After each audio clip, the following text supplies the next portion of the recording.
Chairman Tehreek Insaf Imran Khan को शौकत खानम अस्पताल लाहौर से डिस्चार्ज कर दिया गया। चेयरमैन पीटीआई अस्पताल से अपनी रिहाइशगाह ज़मान पार्क के लिए रवाना हो गए हैं। इसी पर बात करेंगे लाहौर न्यूज़ के नुमाइंदे उमर फारूक से। उमर, बताएगा डॉक्टर्स ने क्या हिदायत दी है इमरान खान को?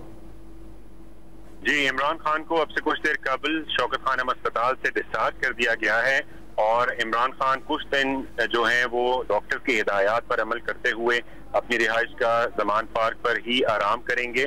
डॉक्टर्स ने उनका इलाज मुआवजा करके और उनकी तबीयत में बेहतरी आने पर इमरान खान को जो है वो अस्पताल से डिस्चार्ज किया है और ज़रूरी हिदायत दी हैं। और इसके साथ साथ अस्पताल ज़राई का कहना है कि डॉक्टर्स ने जो उनको दवाइयाँ रिकमेंड की हैं वो इमरान खान लेते रहेंगे और उनका इलाज मुआवजा जो है वो घर पर ही जारी रहेगा।